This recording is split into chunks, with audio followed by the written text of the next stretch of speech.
So the Chiefs lost to the Jaguars last night, and more this happens. We all, as sports fans, everybody's happy to see you get one. Nobody's happy to see you get two. If the Seahawks were to win the Super Bowl, people would be happy for Sam Darnold. Would they want them to go back to back? No, absolutely not. But they'd be happy to see him get one.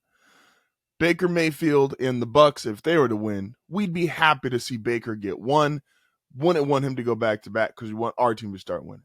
People are happy to see you get one. No one's happy to see you get two. Once you start stacking up, yes, Chiefs fans, we are going to start wishing on your downfall earlier than you're obviously going to want your own team's downfall. And usually the reality is somewhere in the middle of where that tends to happen. Meaning, if we wish on your downfall and we say, hey, look, you're starting to struggle. You're no longer as dominant as you were. You're no longer as good as you were when you're winning Super Bowl after Super Bowl, beating the Niners, beating the teams that you've beaten. Yeah, we're going to do it prematurely, but that doesn't mean the signs aren't there. And I think most Chiefs fans have just ignored the signs of this offense just has not been explosive in years. Mahomes has, while he's been great on third down and he's been great in OT in the fourth quarter, the first 3 quarters of a football game, this offense is just okay. That's with Andy Reid, who's one of the great play designers and maybe the best offensive coordinator in NFL history. That's with a Patrick Mahomes, again, who's one of, and a lot of people's already on their Mount Rushmore of quarterbacks. That's with Travis Kelce, who obviously Chiefs fans, at some point you just got to admit he's just old. You're not going to want to say that, oh, the run's over. You feel like as long as Mahomes is there, the run's available, the championship window's available. And to some degree, that's true.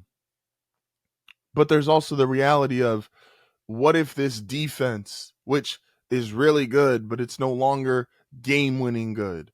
What happens when, last year, all those calls that you said, oh, well, they just know how to win. So did they just forget how to win this year? They were 11-0 in one-score games last year. They're 0-3 to start this year. Like, do we not think there's something to, sometimes it is just a play here, a play there. This is why people get upset with the refs, because you feel like, oh, this one flag on a third down, maybe to convert, which converts that drive into a touchdown, or gets that drive into a field goal, which is the difference in points. I root for, we're going to talk about them in a second. I root for the Broncos. There's 2 plays where it's like the Broncos could be 5-0. Instead, they're 3-2. So the conversation is different. The way we look at them is different. So you're not winning these close games. Your offense isn't as explosive.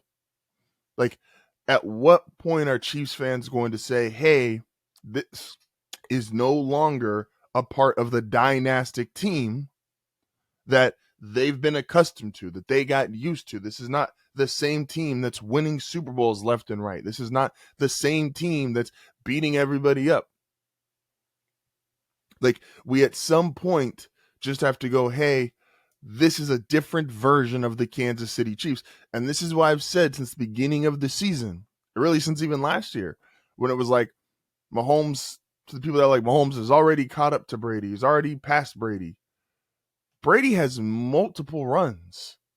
Brady's got that early 2000s run. He's got making multiple Super Bowls in the late end of the 2000s. And then he's got another dynasty going to 3 out of 4, winning 3 out of 4. Late in his career, not even including going to Tampa and winning another one. So before we crown Mahomes or we crown the Chiefs as the greatest team we've ever seen, and they're one of the greats. They had a dynasty. They're up there with the Niners, with the Cowboys, with the early Patriots. Like, they're up there with all of them. The 7 consecutive or 8 consecutive AFC championship games, they've got that. You can't take away what they've already done, but we can also acknowledge they are no longer that. And I don't think the Jaguars are one of those teams that we're going to do power rankings that you're going to see I'm not as high on as maybe other people are. Maybe that's unfair. It's tough to say. But the reality of what Kansas City is going through, they're just not the dynamic, dynastic team anymore. They're not winning all their one-score games. They're not having a high explosive offense. Even with Xavier Worthy there, yes, did he look great last week? Yeah, but at this point we got to say, and I'm going to hold out until Lamar comes back, but this Baltimore defense isn't good, and they were dealing with a bunch of injuries. They aren't the super explosive offense. They're going to score a bunch of points against Baltimore. Congratulations. Everybody is. Like, we have officially hit that point of it's somewhere in the middle. Again, we were calling the Chiefs' downfall a few years ago. They continued to win. They won another Super Bowl. Great. Somewhere in the middle of when other people are calling for your downfall versus when you actually want to acknowledge it. And that's where we're at. It wasn't a few years ago like we all thought, but it's not this continuation of a dynasty like a lot of Chiefs fans thought. Oh, man, it is Team Tuesday, and does it feel good. So the Broncos, obviously, they beat the Philadelphia Eagles.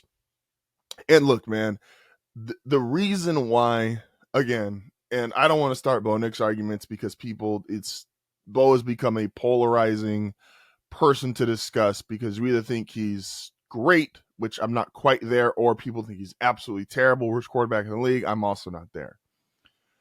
Denver does something, and I've said this since week one.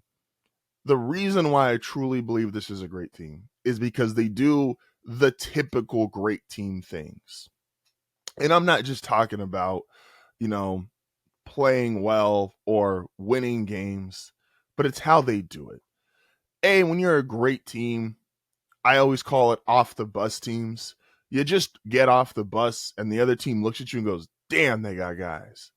When you get off the bus playing the Denver Broncos, the offensive line, Bowles, McGlinchey, Powers, Miners, you see Sutton, Mims, you see on defense Benito, Zach Gallen, Patrick Surtain, Jonathan Cooper, Hufanga. Like, you just see guys. You just see guys when they get off the bus and you're like, oh, yeah, that team's better than us.